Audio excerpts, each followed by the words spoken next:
There were hints, there were speculations in intelligence corridors that Riyadh could take a bold step, but few imagined the kingdom would go this far, this quickly. Now, it is official, Saudi Arabia has openly joined the battlefield against Israel, marking a dramatic turning point in the region's ongoing conflict. This is not just another development. This is a reshaping of the chessboard, one that carries consequences far beyond the borders of the Middle East.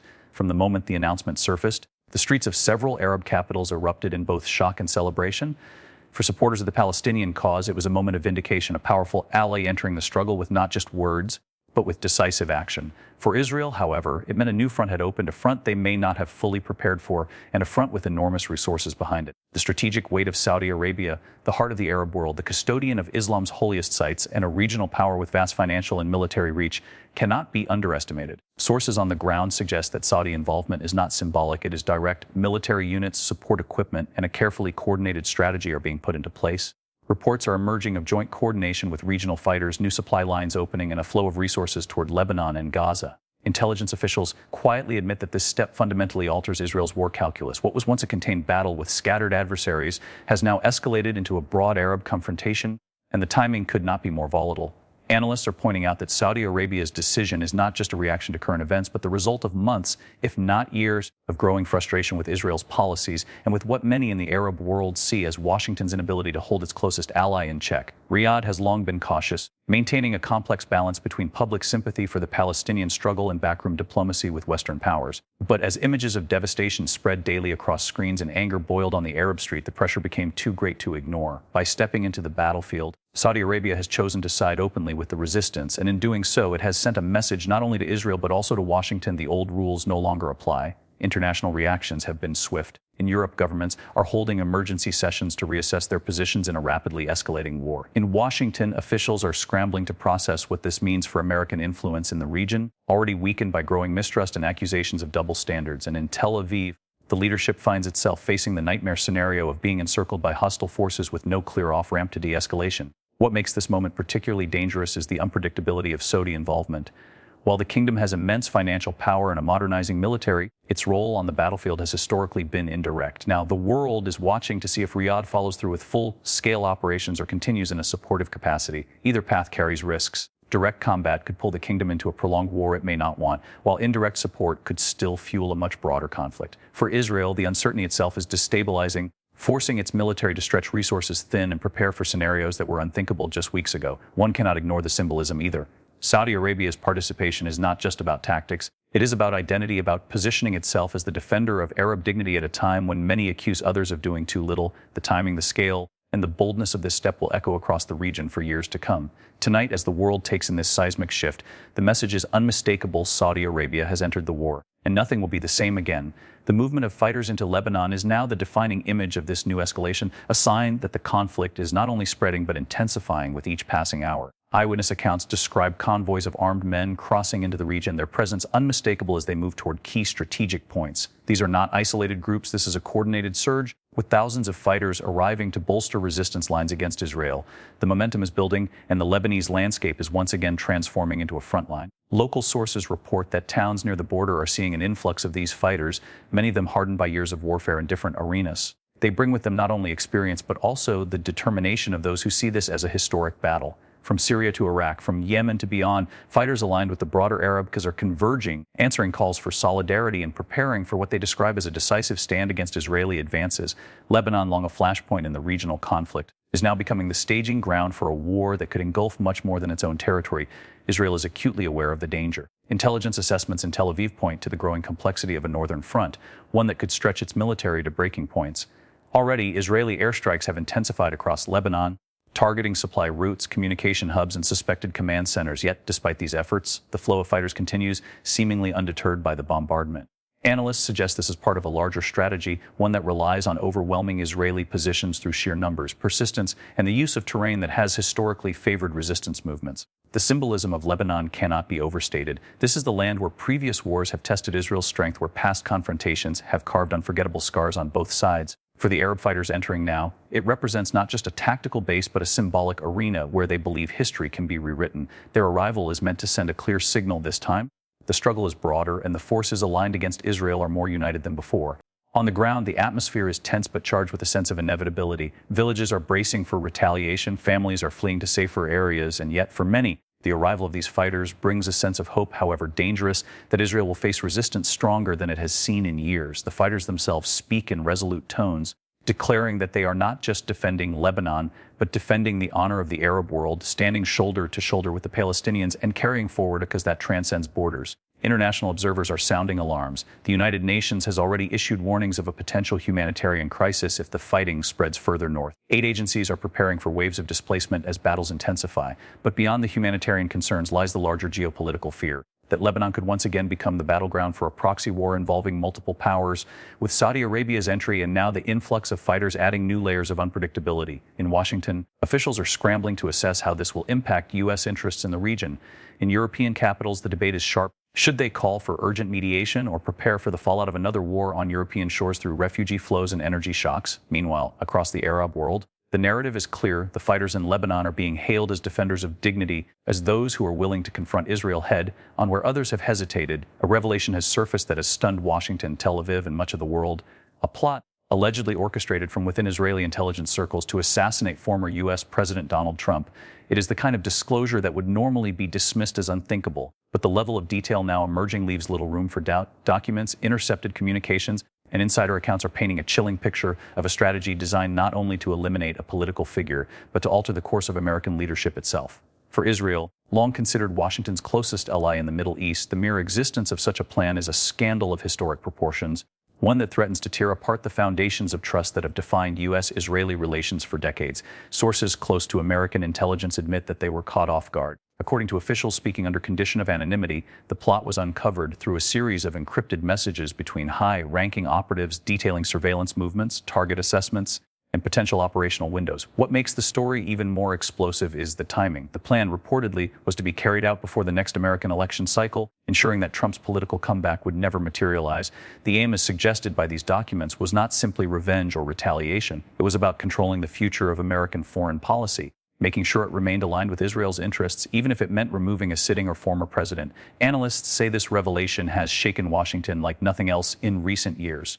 While the United States has faced foreign threats before, the idea that such a plot could come from an ally considered inseparable is almost impossible to process. The implications are profound. If proven, it would mark a betrayal that redefines the alliance, one that could ignite fury not only among lawmakers but among the American public, who have long been told that Israel is a partner in democracy and security. Questions are now being raised in every corridor of power. How deep does this go? Who authorized it? And how could such a plan have been conceived without detection until now? In Israel, the government is already on the defensive. Officials are categorically denying the reports, calling them fabrications designed to drive a wedge between two allies.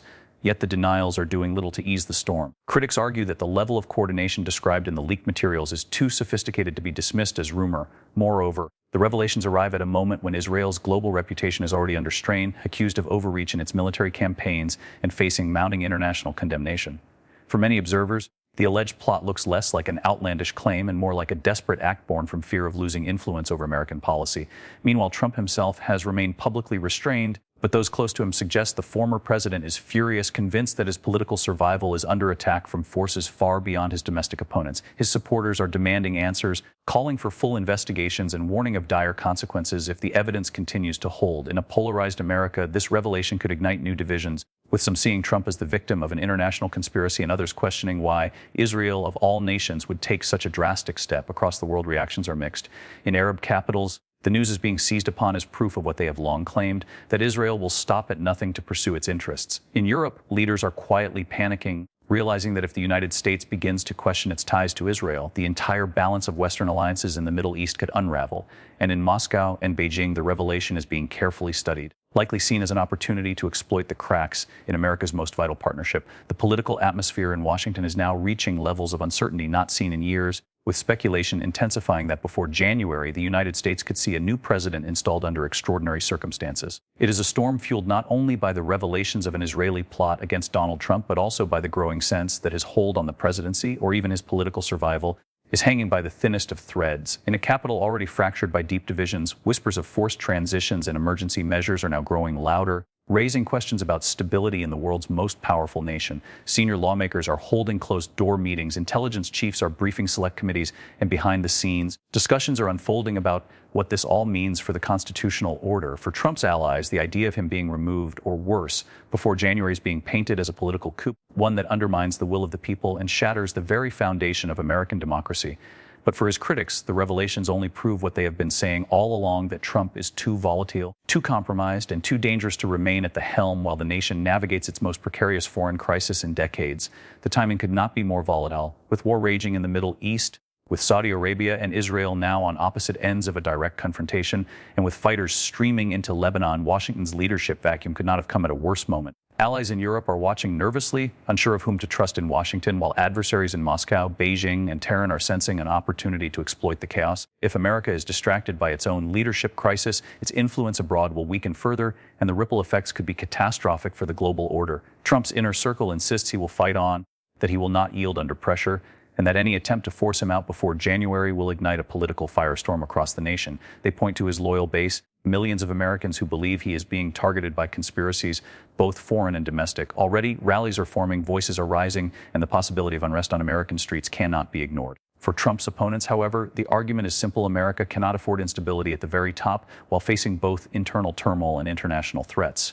Adding to the tension is the uncertainty over succession. Should Trump be removed or incapacitated, who steps in? Would Vice President Kamala Harris assume the office, sparking a new wave of political battles? Or would Congress be forced into unprecedented measures? The lack of clarity only deepens the sense of crisis. Legal experts are being called onto news networks, debating scenarios that until recently belonged to political thrillers rather than real-world American politics. Across Washington, the mood is one of dread mixed with anticipation. The political class knows something is about to break. The only question is how soon and how violently it will happen. And beyond the Beltway, ordinary Americans are waking up to headlines that suggest their democracy is not as stable as they once believed, that foreign powers may be shaping their leadership, and that the nation's future is suddenly in uncharted waters. The Middle East is now sliding into a level of escalation that many feared but few truly believed would unfold so quickly. What began as a series of isolated confrontations has now evolved into a regional warfront, pulling in players far beyond the immediate borders of Israel and Palestine, with Saudi Arabia openly entering the fight, fighters pouring into Lebanon, and revelations of political turmoil in Washington. Analysts are warning that the situation is no longer containable. The lines are blurring between local conflict and full-scale regional war, and each day brings new developments that push the region closer to an uncontrollable spiral. On the ground, the intensity is visible. Airstrikes thunder across Gaza and Lebanon, while ground clashes are reported in contested areas near the border. Israel finds itself stretched thin, its military resources divided between defending against rocket fire in the south and preparing for a northern assault that grows more likely with every passing hour. For years, Israel relied on the calculation that its adversaries were divided, fractured by geography, and incapable of coordination. But now, the entry of Saudi Arabia into the equation and the mobilization of Arab fighters across multiple fronts have upended that assumption. This is no longer a scattered resistance. It is a consolidated campaign with unprecedented momentum. The Arab street is on fire. In Cairo, Amman, Baghdad, and beyond, massive crowds are flooding city squares, chanting against Israel and demanding their governments take stronger positions. What was once rhetoric has become reality, as political leaders now face pressure to act decisively or risk losing legitimacy at home. The domino effect is unfolding before the world's eyes, as states that once preferred diplomacy are being forced into choosing sides, and each choice adds new layers of tension to an already fragile region. The humanitarian cost is staggering. Refugee flows are rising sharply, with tens of thousands of families fleeing northern Lebanon as Israeli strikes intensify. Hospitals are overwhelmed. Aid convoys are struggling to reach their destinations, and the fear of a wider humanitarian disaster looms over every border. International organizations are issuing urgent calls for restraint, but their warnings feel powerless against the scale of escalation on the ground. Diplomacy appears frozen, unable to keep pace with the speed at which events are unraveling. Meanwhile, Washington is distracted, caught in its own political storm. The credibility of American leadership, long the anchor of stability in the region, is being questioned like never before. Allies are left to wonder whether the United States can still exert influence when its own capital is consumed by revelations of assassination plots and speculation about a possible change in presidency before January. This uncertainty has created a vacuum, and in that vacuum, chaos is thriving. For Israel, the stakes are existential. Officials in Tel Aviv are warning of a multi-front war that could test the very survival of the state. Yet the more they strike, the more determined their adversaries seem to become. For the Arab coalition, this is being framed as a historic opportunity, a rare moment of unity against a common adversary. And for the rest of the world, it is a ticking time bomb, one that threatens to draw in global powers who cannot afford to watch the Middle East burn unchecked. In this climate, the margin for error is gone. One miscalculation, one strike too far, one response too forceful, and the conflict could ignite a firestorm extending far beyond the region. The Middle East stands at the edge of uncontrollable escalation, and the world holds its breath as the war pushes closer to a point of no return. The world is reeling, stunned by the sheer speed and scope of developments that have unfolded in recent days. Saudi Arabia's decision to step into the battlefield, the surge of fighters into Lebanon, the exposure of an Israeli plot against Donald Trump, and the mounting speculation of a leadership crisis in Washington have created shockwaves that are being felt in every corner of the globe. This is no longer just a regional conflict contained within the Middle East. It is a geopolitical earthquake that is reshaping alliances, testing global institutions, and raising urgent questions about what the future holds.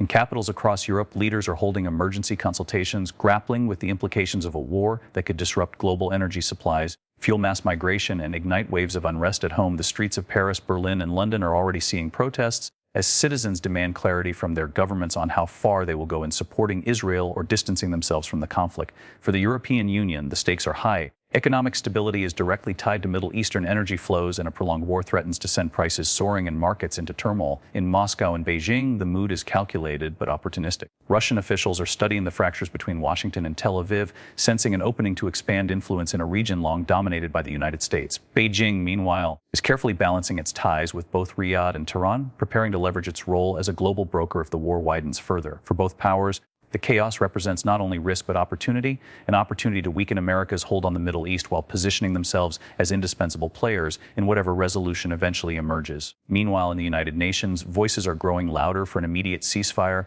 yet the Security Council remains paralyzed, split between competing interests and unable to deliver meaningful action. The calls for peace sound increasingly hollow as the violence escalates and as trust in international institutions erodes. Humanitarian organizations warn that the world is on the brink of a crisis larger than anything seen in decades, yet they too are caught in the crossfire of politics, unable to reach those who need aid most. But perhaps the most unsettling aspect of all is the sense of unpredictability. For decades, the Middle East has been volatile, but even in the darkest hours, there remained a certain predictability to the alliances, the strategies, and the outcomes. Today, that predictability is gone. Saudi Arabia has rewritten the script. Israel is fighting on multiple fronts. Washington is distracted and divided, and fighters are pouring in from across the Arab world. No one can say with confidence what tomorrow will bring, and it is that uncertainty that makes this moment uniquely dangerous. For ordinary people, from Gaza to Tel Aviv, from Riyadh to Beirut, and even in Washington and European capitals, the anxiety is palpable. Families wonder whether the war will spread, whether leaders will act responsibly, or whether the world is sliding toward a wider confrontation that could spiral out of control. The questions remain unanswered. Can Israel withstand this unprecedented pressure? Can the United States manage both its internal crisis and its global responsibilities? Can the Arab coalition sustain its momentum? Or will the conflict expand into something far greater than anyone imagined?